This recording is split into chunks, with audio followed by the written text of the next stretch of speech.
Prions.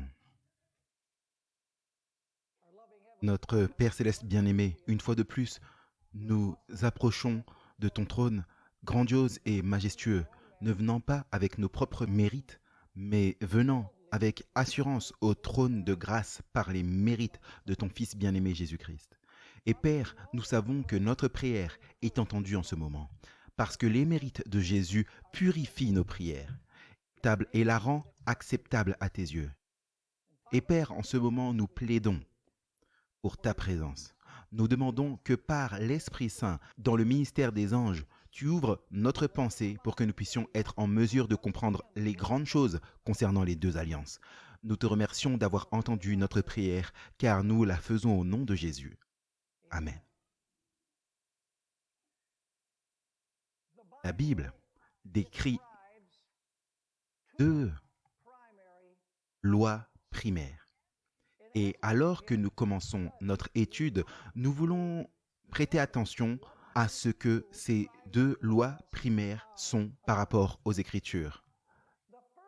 La première de ces lois est la loi morale de Dieu qui distingue le bien du mal. Venez avec moi dans Genèse chapitre 2 et les versets 15 à 17. Genèse chapitre 2, versets 15 à 17. Ici, nous trouvons un commandement moral de la part de Dieu. Il est dit ici, « Alors l'Éternel Dieu prit l'homme et le plaça dans le jardin d'Éden pour s'en occuper et le garder. Et l'Éternel ordonna à l'homme en disant, « De tout arbre du jardin, tu peux manger librement, mais de l'arbre de la connaissance du bien et du mal, remarquez bien, l'arbre de la connaissance du bien et du mal, tu n'en mangeras pas, car au jour où tu en mangeras, tu mourras certainement. » Comme nous l'avons étudié dans nos présentations précédentes, en fait, dans ce seul commandement étaient contenus tous les principes des 10 commandements. Je ne vais pas vous le remontrer parce qu'on l'a déjà couvert, mais dans ce commandement se trouvent tous les principes des 10 commandements.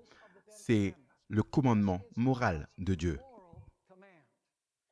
De manger de l'arbre, c'est mal. Et de ne pas manger de l'arbre, c'est bien. En d'autres termes, Dieu établit la règle de base de ce qui est bon et de ce qui est mauvais. Et il s'attend à l'obéissance de la part d'Adam et Ève. En gros, Dieu était en train de dire la chose suivante. Si vous désobéissez à mon commandement, ce sera un péché. Et le salaire du péché, c'est quoi? Le salaire du péché, c'est la mort.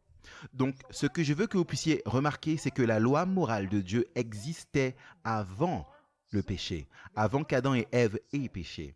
Et le but de la loi morale était de distinguer le bon du mauvais, le bien du mal. Bien sûr, nous savons qu'Adam et Ève ont péché.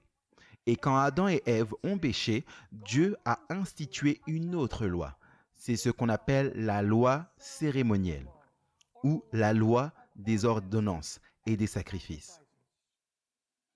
La loi cérémonielle vient après le péché.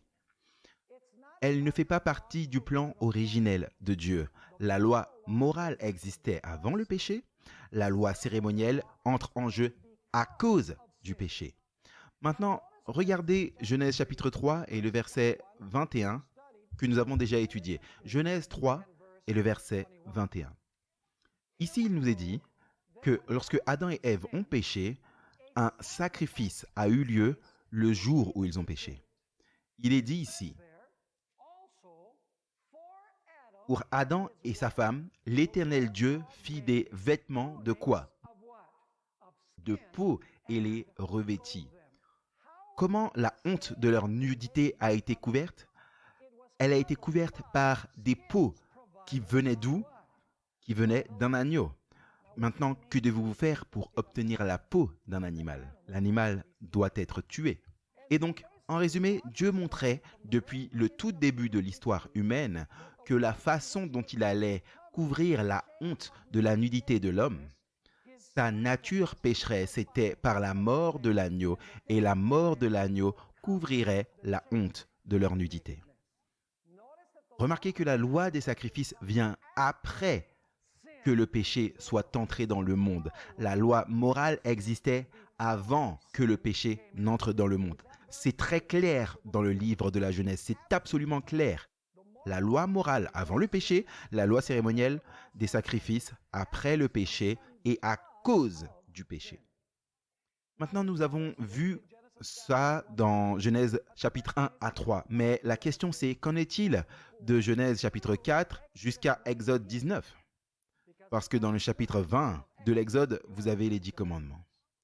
Eh bien, le fait est que la loi morale des 10 commandements de Dieu a existé de Genèse chapitre 4 jusqu'à Exode chapitre 19. Et vous vous dites, mais comment est-ce qu'on sait ça ? Eh bien, laissez-moi vous donner quelques personnes qui ont en fait péché avant que les 10 commandements ne soient écrits sur des tables de pierre au mont Sinaï. Laissez-moi vous demander si Satan a péché au ciel. Nous avons étudié cela. La Bible dit qu'il a péché. Depuis quand ? Depuis le début. Adam a-t-il péché ? Romains chapitre 5 et le verset 12 dit que le péché est entré dans le monde par un seul homme. Est-ce que Caïn a péché ? Oui, Dieu lui a dit que le péché était à la porte quand il était en train de réfléchir à tuer son frère.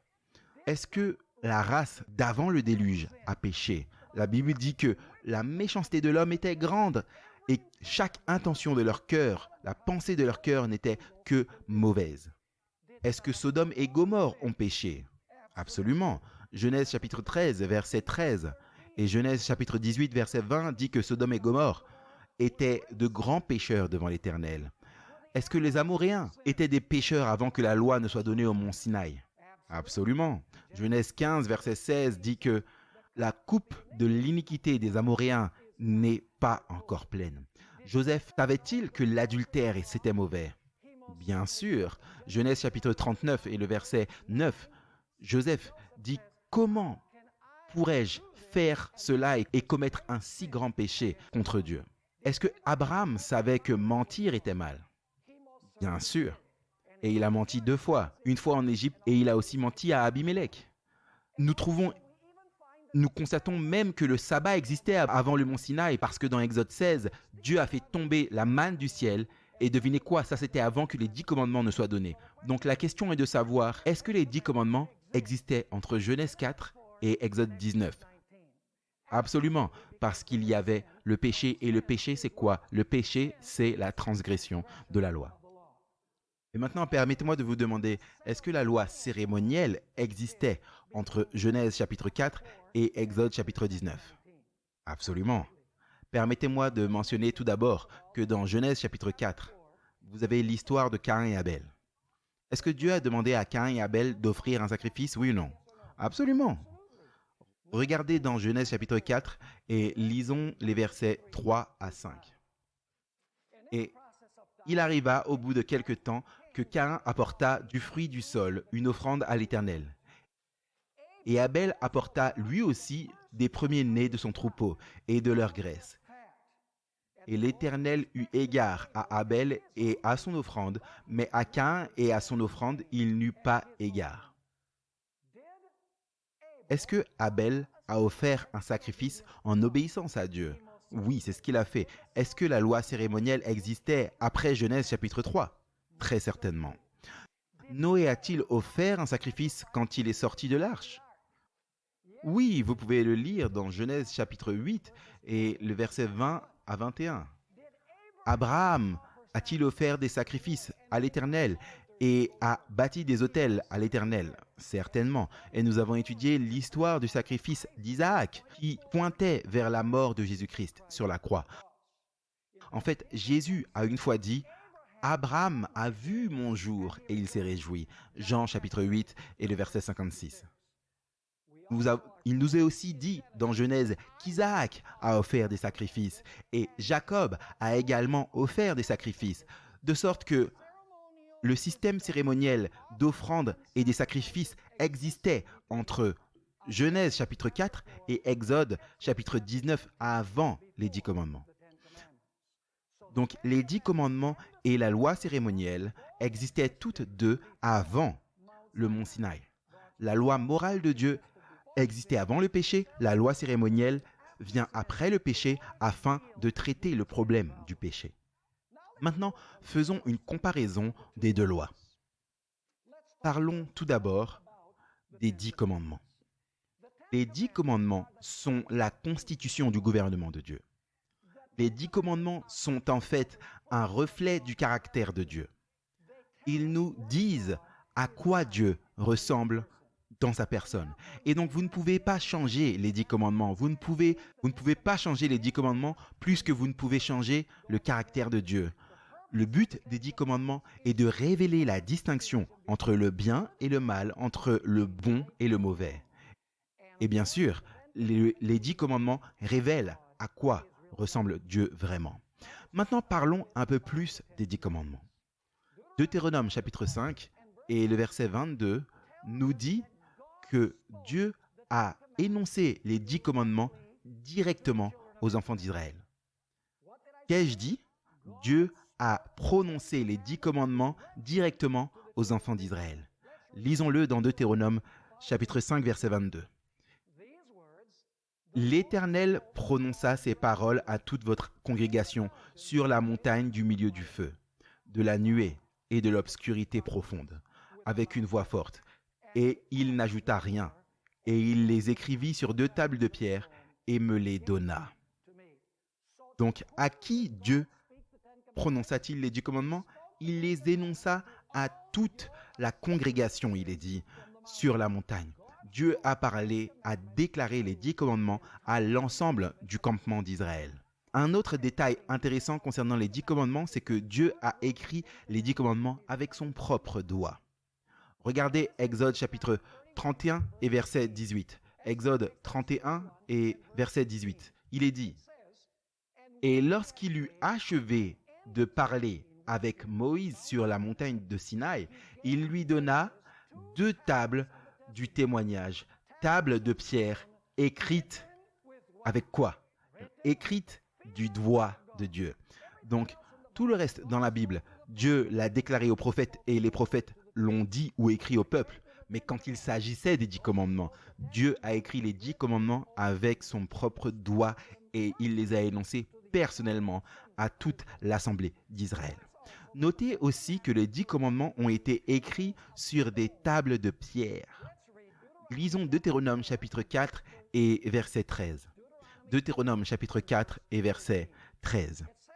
Il est dit ici: « Il vous a ainsi déclaré son alliance, qu'il vous a ordonné d'accomplir les 10 commandements, et il les a écrits sur quoi? Sur 2 tables de pierre. » Où est-ce que Dieu a écrit avec son propre doigt les 10 commandements qu'il a énoncés directement aux enfants d'Israël? Il les a écrits sur des tables de pierre. Maintenant, un autre détail intéressant, c'est l'endroit où les 10 commandements étaient placés dans le sanctuaire. Deutéronome chapitre 10, versets 1 à 5, nous dit que les 10 commandements étaient placés à l'intérieur de l'arche de l'Alliance. Lisons ce passage, Deutéronome chapitre 10, versets 1 à 5. Il est dit ici: « En ce temps-là, l'Éternel me dit, parlant à Moïse, taille-toi 2 tables de pierre comme les premières, parce que Moïse avait brisé les premières tables, et monte vers moi sur la montagne et fais-toi une arche de bois. Et Dieu dit, et j'écrirai sur les tables les paroles qui étaient sur les premières tables que tu as brisées. Et tu les mettras dans où? Dans l'arche. Et je fis une arche de bois de Sittim, et je taillai 2 tables de pierre comme les premières, et je montai sur la montagne les 2 tables dans ma main. » Maintenant regardez. Et il, c'est Dieu, écrivit sur les tables selon ce qu'il avait écrit la première fois. Les 10 paroles que l'Éternel vous avait dites sur la montagne, regardez, c'est à Israël, sur la montagne, du milieu du feu, le jour de l'assemblée. Et l'Éternel me les donna. Et maintenant faites attention. Et je me tournai et je descendis de la montagne et je mis les tables où? Dans l'arche que j'avais faite, et elles sont là comme l'Éternel me l'avait commandé. Donc Dieu les a déclarées directement au peuple. Deuxièmement, il les a écrits avec son propre doigt Troisièmement, il les a écrits sur des tables de pierre. Et quatrièmement, il les a placés où? Dans l'arche de l'Alliance. Et une cinquième caractéristique, c'est que les 10 commandements ne sont pas lourds. En d'autres termes, les 10 commandements ne sont pas un joug de servitude, comme beaucoup de chrétiens enseignent. Regardez 1 Jean chapitre 5 et le verset 3. 1 Jean chapitre 5 et le verset 3. Le disciple bien-aimé dit « Car c'est ici l'amour de Dieu, que nous gardions ses commandements. Et ces commandements ne sont pas quoi? Ils ne sont pas pénibles. Ils ne sont pas un lourd fardeau. » Soit dit en passant, David aimait la loi de Dieu. Il ne voyait pas la loi comme étant un fardeau lourd de servitude. Regardez Psaume 119. Nous allons lire maintenant le verset 72 et ensuite le verset 131 et finalement le verset 174. Et je vais les lire l'un après l'autre. Regardez. La loi de ta bouche, dit David, est meilleure pour moi que des milliers de pièces d'or et d'argent. J'ai ouvert ma bouche et j'ai soupiré, car j'ai un ardent désir de tes commandements. J'ai ardemment désiré ton salut, ô Éternel, et ta loi est mes délices. Est-ce que cela fait penser au fait que la loi est un fardeau de servitude pour David? Absolument pas. Il dit « J'aime ta loi ». Comment un chrétien pourrait-il dire que la loi est un joug de servitude quand la loi distingue le bien du mal et le bon du mauvais? Maintenant, parlons un peu plus de la loi cérémonielle. La loi cérémonielle a en fait été écrite par Moïse. Elle n'a pas été écrite par Dieu. Regardez Deutéronome chapitre 31 et le verset 9. Deutéronome chapitre 31 et le verset 9. Il est dit ici, « Et Moïse écrivit cette loi, et la donna au sacrificateur, fils de Lévi, qui portait l'arche de l'alliance de l'Éternel, et à tous les anciens d'Israël. » Donc, qui a écrit la loi cérémonielle? La Bible dit que Moïse a écrit cette loi. Mais non seulement cela, Moïse a également prononcé cette loi aux chefs religieux et au peuple. Qui a prononcé les 10 commandements? Dieu a prononcé les 10 commandements à toute la congrégation. Maintenant, remarquez ce qui est dit dans Lévitique chapitre 1 et le verset 1 et 2. Lévitique 1, verset 1 et 2. « Et l'Éternel appela Moïse et lui parla. » À qui Dieu parla-t-il lorsqu'il donna les 10 commandements? À tout le campement d'Israël. À qui Dieu parle-t-il lorsqu'il donne la loi cérémonielle? À Moïse. Il est dit, « Et l'Éternel appela Moïse et lui parla à lui de la tente d'assignation, disant, « Parle aux fils d'Israël. » Vous voyez, Dieu utilise un intermédiaire pour parler au peuple. Parle aux enfants d'Israël et dis-leur, « Quand un homme d'entre vous présentera une offrande à l'Éternel, vous présenterez votre offrande de bétail, de gros ou de menu bétail. » Puis les chapitres suivants décrivent les différentes offrandes et sacrifices qui ont été faits dans le sanctuaire ou dans le temple. Je veux également que vous puissiez remarquer que la loi cérémonielle était en fait écrite dans un livre et qu'elle était placée à côté de l'arche de l'Alliance, pas à l'intérieur de l'arche de l'Alliance. Regardez Deutéronome chapitre 31 et les versets 24 à 26. Deutéronome 31, versets 24 à 26. Il est dit ici, « Et quand Moïse eut fini d'écrire les paroles de cette loi, dans quoi? Dans un livre. » Qui a écrit cette loi? Moïse. Où l'a-t-il écrite? Dans un livre. Donc il est dit, « Et quand Moïse eut achevé d'écrire les paroles de cette loi dans un livre, jusqu'à ce qu'elles fussent complètes. Et Moïse commanda aux Lévites qui portaient l'arche de l'alliance de l'Éternel, disant, « Prenez ce livre de la loi et placez-le à côté de l'arche de l'alliance de l'Éternel, votre Dieu, et il sera là en témoignage contre vous. » Où la loi cérémonielle était-elle placée? Elle était placée à côté de l'arche de l'Alliance. Où est-ce que les 10 commandements étaient placés? Ils étaient placés à l'intérieur de l'arche. Y a-t-il une distinction claire entre la loi morale de Dieu et la loi cérémonielle de Dieu? Absolument claire, selon les Écritures. Maintenant, parlons un peu plus de la loi du péché la mort et de la substitution. La première chose que j'aimerais que nous puissions remarquer, c'est que le but de la loi est de signaler le péché. Regardez Romains chapitre 3 et le verset 20. Romains chapitre 3 et le verset 20. C'est pourquoi nulle chair ne sera justifiée devant lui par les œuvres de la loi. Car par la loi vient quoi? Vient la connaissance du péché. Comment est-ce qu'on sait qu'un acte est péché? Parce que la loi de Dieu nous dit que c'est péché. Par exemple, comment savez-vous que c'est mal d'avoir des relations intimes avec la femme de votre voisin? Parce que le commandement dit quoi? Tu ne commettras point d'adultère. Comment savez-vous que mentir, c'est mauvais? Parce qu'il y a un commandement qui dit que tu ne porteras pas de quoi? De faux témoignages. En d'autres termes, le but de la loi, des 10 commandements, est de signaler le péché. Et la question est de savoir, c'est quoi le péché? La Bible définit ce qu'est le péché. Dans 1 Jean chapitre 3 et le verset 4, il est dit « Quiconque commet le péché commet également l'iniquité, et le péché, c'est l'iniquité. » Ou comme le dit la version King James, le péché est quoi? La transgression de la loi. Donc, la loi souligne le péché, et le péché, c'est la transgression de la loi morale de Dieu. Et quelle est la conséquence du péché selon les Écritures? Regardez Romains chapitre 6 et le verset 23. La première partie du verset nous dit « Car le salaire du péché, c'est quoi? C'est la mort. » Donc, remarquez, la loi indique le péché, c'est la transgression de la loi, et la transgression de la loi mène à quoi? Mène à la mort. Combien d'entre nous ont péché? Vous savez, si quelqu'un ici dit qu'il n'a pas péché, ça serait votre premier péché, parce que vous mentez. La Bible dit dans Romains chapitre 3 et le verset 10, « Comme il est écrit, il n'y en a pas de juste, non, pas même un seul. » Et Romains 3, verset 23 dit « Car tous ont péché et n'atteignent pas la gloire de Dieu. » Donc, avons-nous tous transgressé la loi de Dieu? Absolument. Et donc, nous méritons tous quoi? Nous méritons tous la mort. Maintenant, la question est de savoir, devons-nous tous mourir? Absolument pas. Pourquoi?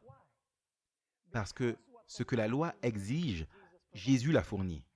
Et la peine que la loi de Dieu exige, Jésus l'a payée. Donc si je reçois Jésus en tant que mon sauveur dans la repentance et la confession et j'ai confiance en lui, alors sa mort me sauve de la peine de la mort. Regardez 2 Corinthiens chapitre 5 et le verset 21. Vous avez le remède pour le péché.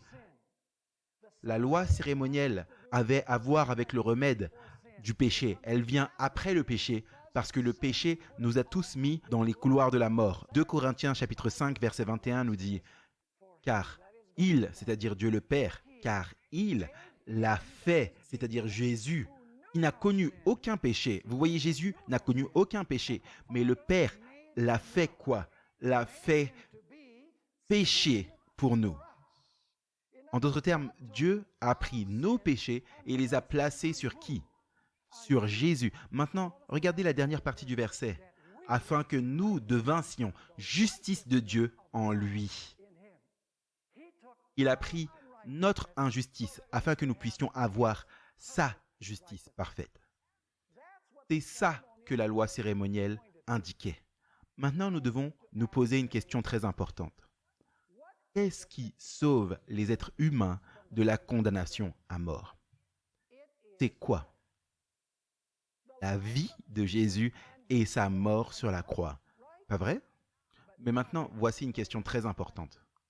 Comment les saints de l'Ancien Testament ont-ils été sauvés avant la venue de Jésus-Christ?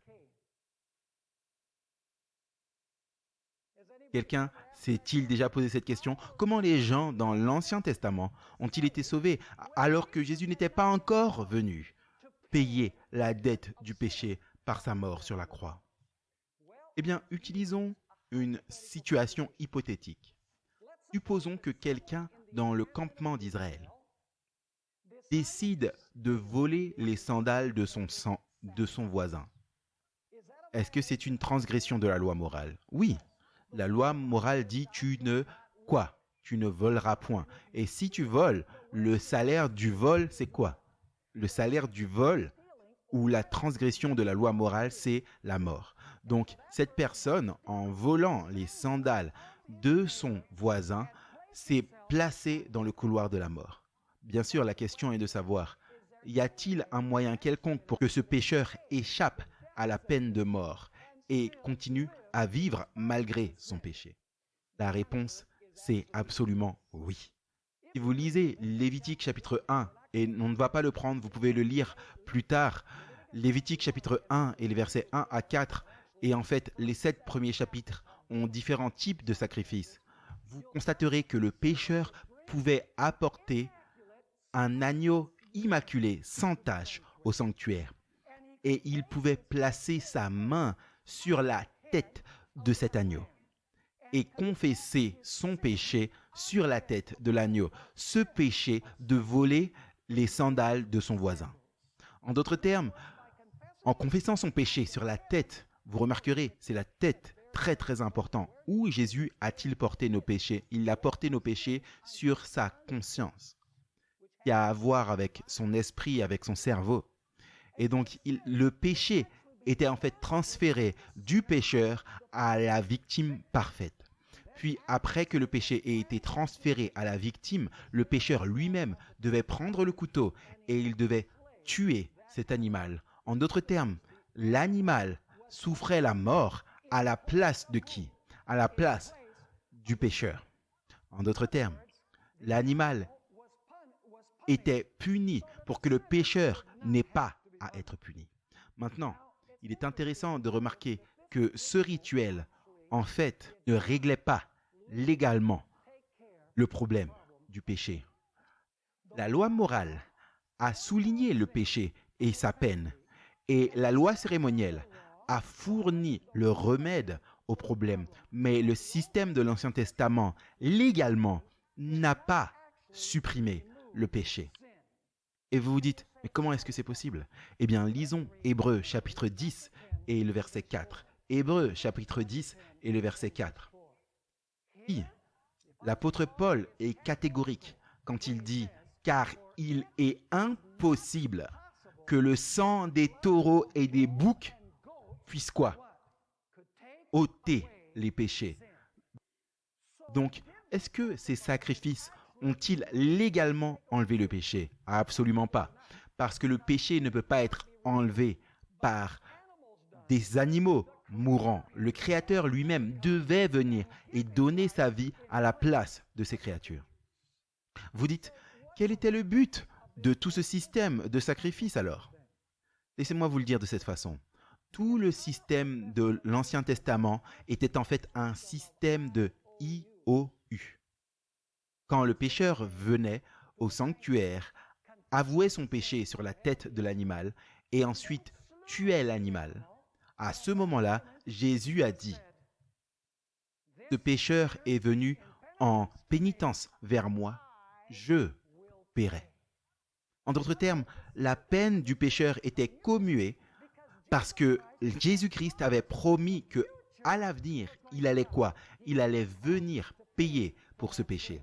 En d'autres termes, le pécheur dans l'Ancien Testament voyait dans le sacrifice un symbole du Christ et était toujours sauvé par Christ qui devait venir. Mais le péché n'a pas été légalement pris en charge jusqu'à ce que Jésus soit mort sur la croix. En d'autres termes, ce qui s'est passé, c'est que la sentence était reportée ou différée sur la base de la promesse que Jésus a faite, qu'il allait venir payer tout des IOU du système de l'Ancien Testament.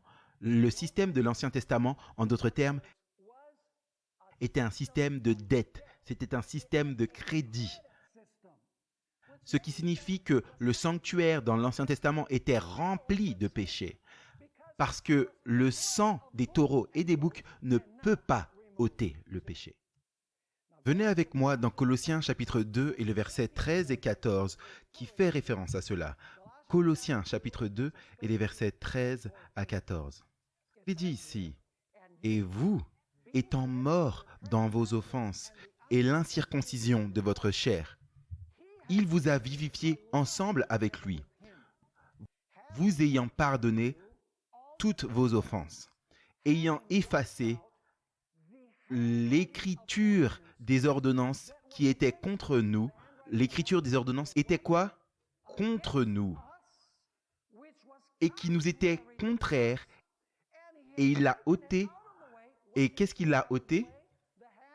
L'écriture des ordonnances, des exigences. Il est dit, il l'a cloué, il l'a ôté en la clouant à quoi? À la croix. Qu'est-ce qu'il a cloué à la croix? La version New King James dit l'écriture manuscrite des exigences. Ce n'est pas la meilleure traduction. Vous savez, ces dernières années, il a été découvert qu'en réalité, le mot grec hérographon, qui a été traduit par écriture manuscrite des ordonnances, fait en fait référence à un lien de dette. Je vais lire la définition qui est donnée par un des dictionnaires. Le hérographon, ou l'écriture manuscrite des exigences qui est mentionnée ici, est un certificat de dette personnellement préparé et signé par le débiteur.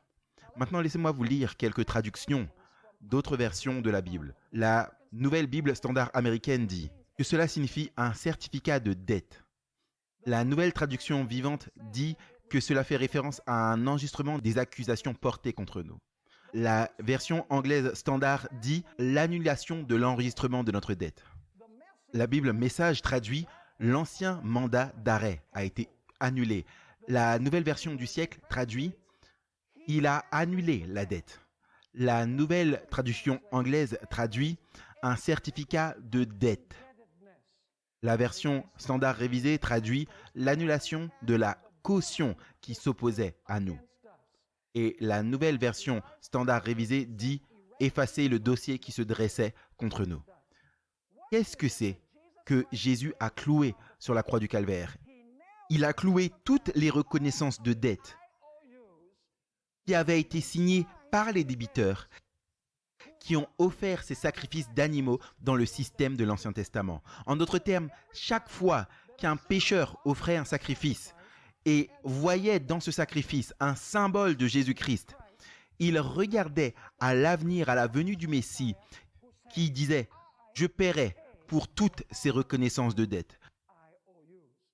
Je paierai pour toutes ces factures non payées qui se sont accumulées. » Maintenant, quand Jésus est venu, la dette du péché s'était accumulée à un rythme alarmant et la dette n'avait pas été légalement payée car le sang des taureaux et des boucs ne pouvait pas enlever les péchés.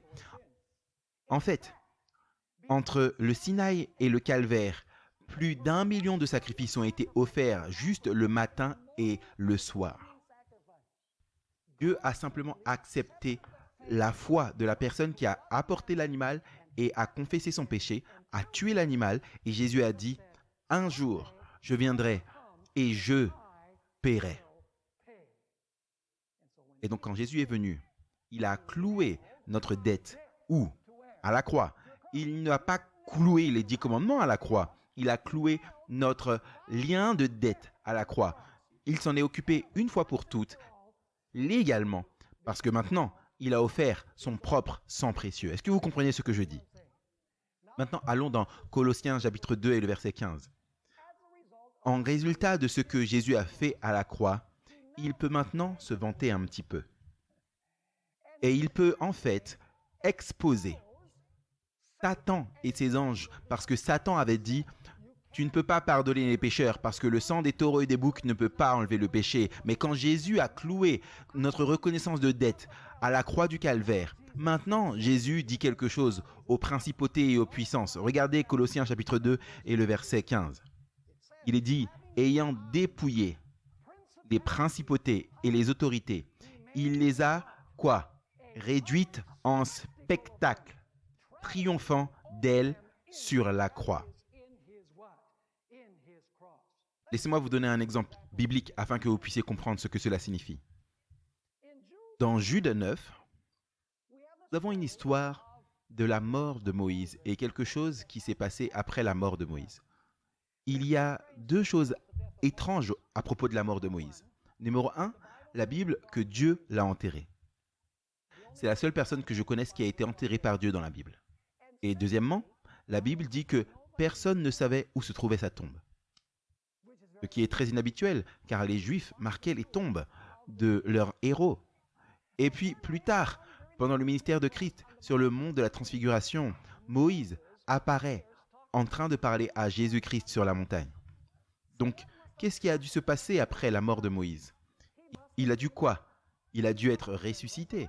En fait, regardez Jude 9, où nous avons une référence de cet événement. Il est dit, mais Michel l'archange, qu'en discutant avec le diable, lui contestant quoi?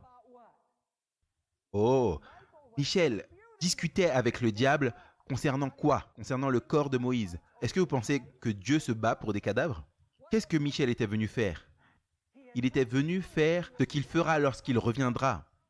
Le Seigneur lui-même descendra du ciel avec un cri à la voix d'un quoi? D'un archange et la trompette de Dieu. Et les morts en Christ ressusciteront premièrement. Et donc il est dit, il n'a pas osé porter contre lui d'accusations injurieuses, mais a dit que l'Éternel te réprimande. Vous savez, lorsque Jésus est ressuscité des morts, il n'est pas ressuscité tout seul. Il y a une multitude qui a été ressuscitée avec lui. Maintenant, il pouvait les ressusciter parce que toute leur reconnaissance de dette avait été quoi? Réglée par Jésus-Christ. Lisons cela dans Matthieu 27 et le verset 50 à 51. Matthieu 27, 50 à 51. Il est dit, « Et Jésus ayant encore crié d'une voix forte, rendit l'esprit. Et voici, le voile du temple se déchira en deux, depuis le haut jusqu'en bas, et la terre trembla, et les rochers se fendirent, et les sépulcres s'ouvrirent, et beaucoup de corps des saints endormis, ça c'est la période de l'Ancien Testament, qui s'étaient endormis, furent quoi? Ressuscités. Ils ne sont pas sortis le vendredi, ils sont sortis le jour de la résurrection, parce qu'il continue à dire ici, et étant sortis des sépulcres, quand? Après sa résurrection. Ils entrèrent dans la ville et apparurent à plusieurs. Il y avait le temps, je vous aurais montré que la célébration des premiers fruits, qui représente la résurrection du Christ, ce jour même où Jésus est ressuscité, il est allé en présence de son Père et il a dit, « Père, j'ai offert le sacrifice pour le péché. Mon sacrifice est-il accepté ?» Et le Père a dit, « Oui. » Puis Jésus a fait un voyage vers la terre. 40 jours plus tard, Jésus monte de nouveau au ciel, mais maintenant, il ne monte pas tout seul. Qui monte avec lui? Tous ceux qui sont sortis des tombes, qui ont témoigné en faveur de sa résurrection, vont maintenant au ciel, et ils sont les prémices de la grande moisson qui sortira des tombeaux lorsque Jésus-Christ reviendra en puissance et en gloire. Maintenant, laissez-moi vous lire cette déclaration d'Ellen White qui se trouve dans Signe des temps le 22 avril 1880. Certaines personnes pensent que les gens de l'Ancien Testament ont été sauvés par la loi, mais qu'il n'y avait pas de grâce dans l'Ancien Testament. Écoutez ce qu'elle a à dire. Beaucoup considèrent l'économie juive comme un âge de ténèbres. Ils ont reçu l'idée erronée que la repentance et la foi n'avaient aucune part dans la religion hébraïque, qui, selon eux, consistait uniquement en des formes et des cérémonies. Mais les enfants d'Israël ont été sauvés par le Christ tout autant que ne l'est le pécheur d'aujourd'hui. Par la foi, ils ont vu le Christ dans ses types et ses ombres qui pointaient vers son premier avènement et sa mort, lorsque le type devait rencontrer l'antitype. Ils se sont réjouis en un sauveur à venir, typifié par le sacrifice des offrandes, alors que nous nous réjouissons dans un sauveur qui est venu. Ce qui était une attente pour l'Israël ancien est une certitude pour l'Israël moderne. Le Rédempteur du monde était en relation étroite avec son peuple alors, enveloppé dans cette colonne de nuée. Ne disons pas alors qu'il n'avait pas le Christ durant l'ère juive. Comment les gens étaient-ils sauvés durant la période de l'Ancien Testament? Ils étaient sauvés par Jésus-Christ. Les sacrifices ne les ont pas sauvés. Ils pointaient vers le Sauveur qui paierait légalement pour le péché. Chaque fois qu'il sacrifiait un animal, c'était une reconnaissance de dette. Et Jésus disait, ne t'inquiète pas, je paierai la reconnaissance de dette. C'était un système de crédit gigantesque. Et quand Jésus est venu, il a pris toutes les reconnaissances de dette, les liens de la dette, et il a cloué les liens de la dette à la croix. Et tous ces individus qui étaient morts dans la foi étaient en fait légalement sauvés à ce moment-là de leurs péchés à cause de la mort de Jésus-Christ. Vous savez, tout ce système de reconnaissance de dette a alors pris fin lorsque Jésus est mort sur la croix. Regardons Hébreux chapitre 7, versets 18 et 17. Hébreux chapitre 7, versets 18 et 19. Il est dit ici, car il y a une abrogation du commandement qui a précédé. Le commandement, ça a un lien avec la prêtrise, si vous lisez le contexte, à cause de sa faiblesse et de son inutilité. Et puis il continue en disant, car la loi, et si vous lisez le contexte, il parle de la loi cérémonielle, car la loi n'a rien amené à la perfection. En d'autres termes, elle n'a pas finalement résolu la question du péché. De l'autre côté, il y a l'introduction d'une quoi? D'une meilleure espérance par laquelle nous nous approchons de Dieu. C'est quoi cette meilleure espérance? L'espérance est apportée par qui? Par Jésus-Christ. Regardez aussi Hébreux 8 et le verset 13. Hébreux chapitre 8 et le verset 13. Il est dit ici, en disant une nouvelle alliance, il a rendu l'ancienne quoi? Obsolète.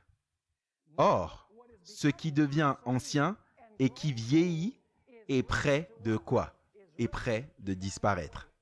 Et si vous lisez le contexte, il parle du système cérémoniel qui allait prendre fin lorsque Jésus-Christ est mort sur la croix du calvaire. Tout ce système sacerdotal, des offrandes, de sacrifices, de lavage, de purification pointait vers Jésus. Et quand Jésus est venu, tout ce qui était appelé inutile a été cloué à la croix, a été enlevé. Et ce n'était plus nécessaire de célébrer les rites et cérémonies. Maintenant, nous sommes prêts à comprendre Colossiens 2, 16 et 17. Ce texte est très mal utilisé par les chrétiens. Ils essayent de l'utiliser pour prouver que nous pouvons manger et boire tout ce que nous voulons. Ils essayent de l'utiliser pour montrer que nous n'avons plus à observer le sabbat du 7e jour. Mais lisons ce que ce passage enseigne vraiment. Colossiens chapitre 2 et verset 16. Donc, parce qu'il a cloué toutes les reconnaissances de la croix, c'est le contexte, nous avons lu le chapitre 2 et verset 15. Alors que personne donc ne vous juge en ce qui concerne le manger ou le boire, ou à propos d'un jour de fête, ou de nouvelle lune, ou de sabbat. Ils sont une nombre des choses à venir, mais le corps est de qui? La substance est du Christ. Donc j'aimerais vous lire une déclaration que nous trouvons dans Patriarches et Prophètes, page 365. Remarquez ce qu'Ellen White a à dire sur ce système de l'Ancien Testament et ce que les chrétiens, beaucoup de chrétiens enseignent concernant le système de l'Ancien Testament. Elle dit qu'il y en a beaucoup qui essayent de mélanger ces deux systèmes en utilisant les textes qui parlent de la loi cérémonielle pour prouver que la loi morale a été abolie. Mais c'est une perversion des Écritures. La distinction entre ces deux systèmes est large et claire. Et nous avons vu ça ce soir. Le système cérémoniel était composé de symboles pointant vers le Christ, vers son sacrifice et son sacerdoce. Cette loi rituelle avec ses sacrifices et ordonnances devait être accomplie par les Hébreux jusqu'à ce que le type rencontre l'antitype dans la mort du Christ, l'agneau de Dieu qui ôte le péché du monde. Puis, toutes les offrandes sacrificielles devaient cesser. C'est cette loi que le Christ a ôtée du chemin en la clouant sur sa croix. Maintenant, la question est de savoir, c'est quoi ce que personne ne vous juge sur le boire ou sur le manger? Vous savez, certaines personnes prennent cela pour dire, vous pouvez manger tout ce que vous voulez. Le fait est que le boire et le manger ici n'ont rien à voir avec la nourriture que vous mettez sur votre table. Vous voyez, avec les sacrifices dans l'Ancien Testament, il y avait des offrandes liquides et solides. Lisons un exemple, et il y en a plusieurs. Exode 29 et le verset 38 à 41. Exode 29, 38 à 41. Cela fait référence aux aliments et aux boissons qui étaient offerts comme sacrifices, qui n'ont rien à voir avec la nourriture sur notre table au quotidien. Il est dit, maintenant, c'est ce que vous offrirez sur l'autel. 2 agneaux de la première année, jour après jour, continuellement. Un agneau que vous offrirez le matin et l'autre, vous l'offrirez au crépuscule.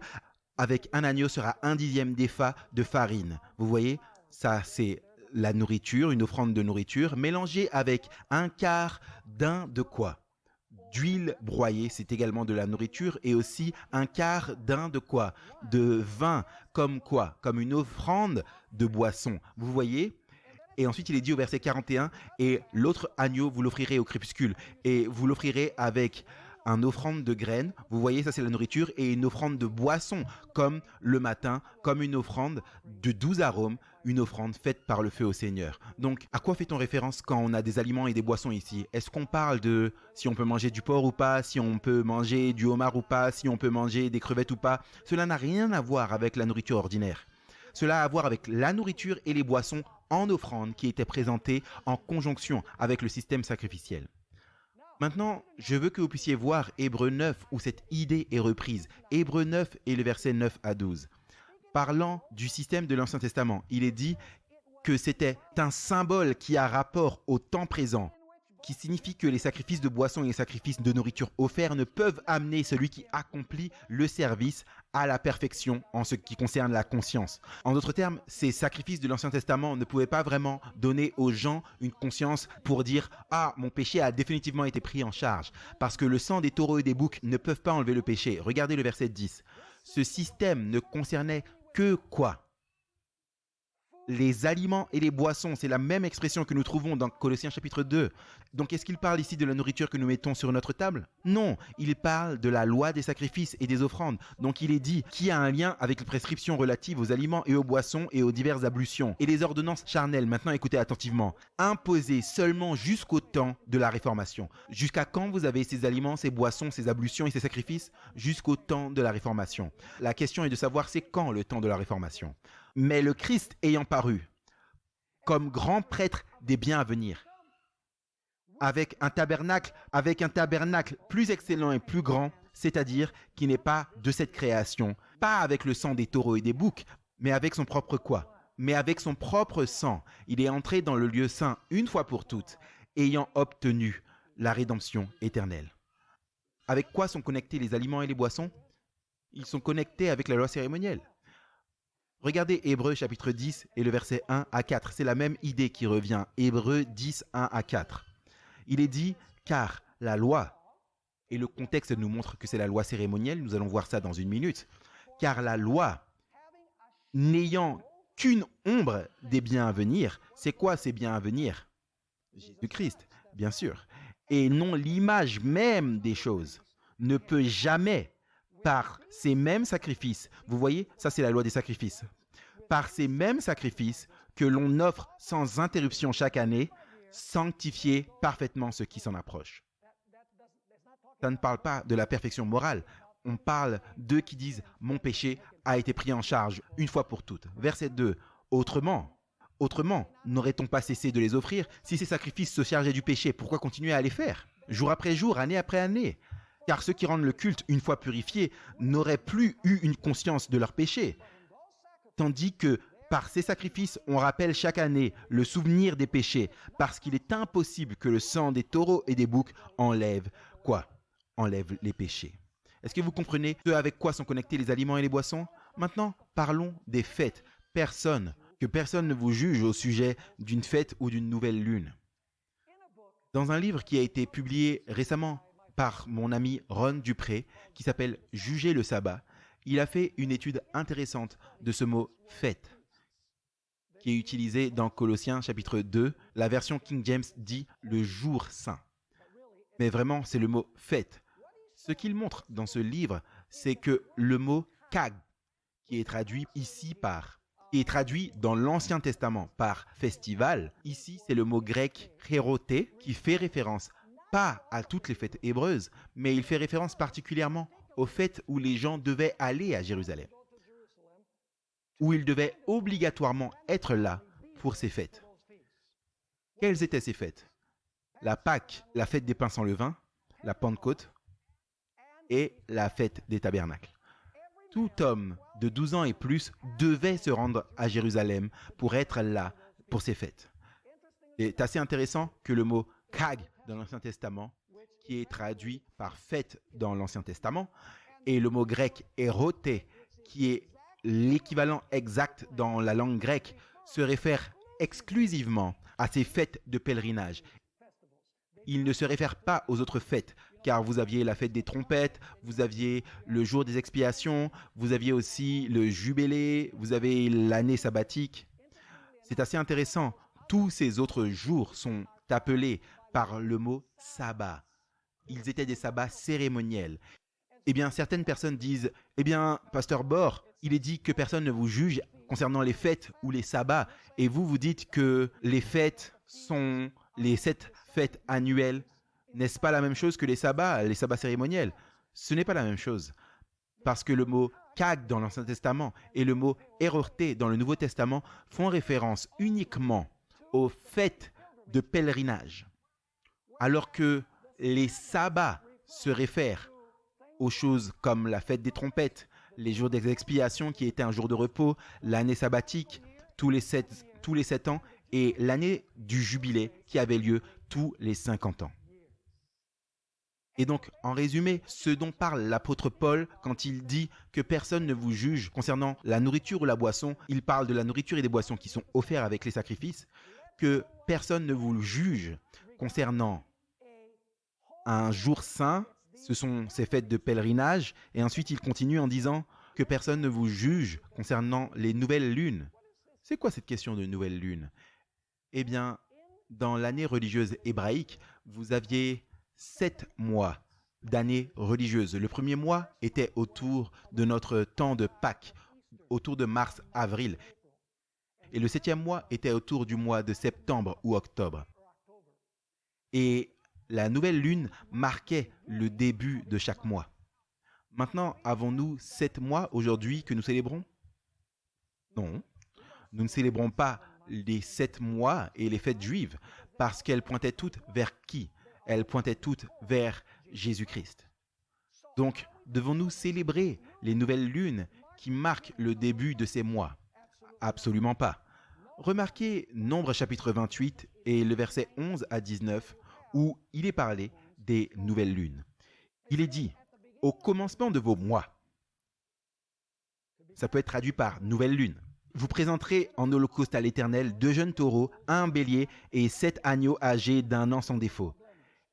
Et 3 dixièmes de fleurs de farine pétrie à l'huile comme offrande de gâteau pour un taureau, et 2 dixièmes de fleurs de farine pétrie à l'huile comme offrande de gâteau pour le bélier. Et 1 dixième de fleurs de farine pétrie à l'huile comme offrande de gâteau pour un agneau. C'est un holocauste d'odeur, etc. Et ensuite, il parle du mois. Le mot mois ici signifie vraiment, dans la version King James, nouvelle lune. C'est comme ça que c'est traduit. Donc, les nouvelles lunes étaient également connectées aux 7 mois de l'année religieuse hébraïque. Ils observaient, mais que nous n'avons pas à observer parce qu'ils ont été accomplis en Jésus-Christ. Maintenant, qu'en est-il des sabbats qui sont mentionnés ici dans Colossiens chapitre 2? Est-ce que cela parle du sabbat du 7e jour et que personne ne devrait me juger si je n'observe pas le sabbat? Bien sûr que non. Vous voyez, il est dit dans Colossiens chapitre 2 que ces choses étaient les ombres des choses à venir. Est-ce que le sabbat est une ombre des choses à venir? Est-ce que le sabbat du 7e jour est une ombre des choses à venir? Absolument pas. Le sabbat a été fait avant le péché. Et le sabbat ne pointe pas vers l'avant, le sabbat pointe vers l'arrière. C'est un mémorial de la création. Et donc, ces sabbats ne peuvent pas être le sabbat du 7e jour, parce que le sabbat du 7e jour n'était pas l'ombre de quoi que ce soit à venir. Il pointait vers l'arrière, vers ce que Dieu a fait au moment de la création. Maintenant, couvrons une dernière chose avant de mettre un terme à notre présentation. Lévitique chapitre 23 fait une distinction claire entre les sabbats cérémoniels et le sabbat du 7e jour.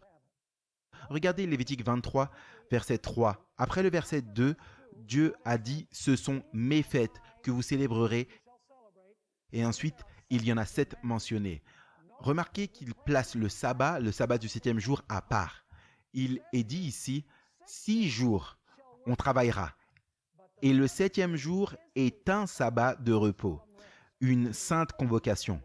Vous ne ferez aucune œuvre, c'est un sabbat consacré à l'Éternel dans toutes vos habitations. Et ensuite, après avoir mentionné les 7 célébrations, au chapitre 23 de Lévitique, nous trouvons à la fin du chapitre, au verset 37 et 38, j'aimerais que vous puissiez voir ça, il y a une distinction entre les sabbats cérémoniels et le sabbat du 7e jour. Il dit ici au verset 37, « Ce sont là les jours solennels de l'Éternel que vous publierez de saintes convocations afin de présenter des sacrifices faits par le feu à l'Éternel, des holocaustes et des offrandes de gâteaux, des sacrifices et des offrandes de boissons, chaque jour ce qui est établi par ce jour. » Et maintenant, regardez le verset 38. Après les offrandes, vous avez quoi? Outre les sabbats de l'Éternel, et outre vos dons, et outre tous vos vœux, et outre toutes vos offrandes volontaires que vous donnez à l'Éternel. Donc, est-ce que toutes ces célébrations sont à côté du sabbat de l'Éternel? Absolument. Le sabbat de l'Éternel se tient à part. C'est en fait un mémorial de la création. Et donc Colossiens 2, chapitre 17, se termine en disant que toutes ces choses étaient des ombres des choses à venir. Mais le corps ou la substance est en qui? Est en Christ. Donc, en résumé, c'est l'idée. Jésus se tenait ici et il projetait une ombre dans la période de l'Ancien Testament. Et alors que les gens regardaient à l'ombre, où est-ce que leur attention était dirigée? Alors qu'ils regardaient à l'ombre, quand vous voyez une ombre, qu'est-ce que vous faites? Vous voulez voir c'est quoi la réalité que projette l'ombre. Donc, dans toutes ces cérémonies, les Juifs ont regardé à ces célébrations qui étaient des ombres, les offrandes, les sacrifices. Et c'était pour les amener à regarder à quoi? À la réalité du corps qui projetait cette ombre. En d'autres termes, tout le système était centré sur Jésus-Christ. Ils n'étaient pas sauvés par la loi, ils étaient sauvés par la grâce, tout comme nous le sommes aujourd'hui.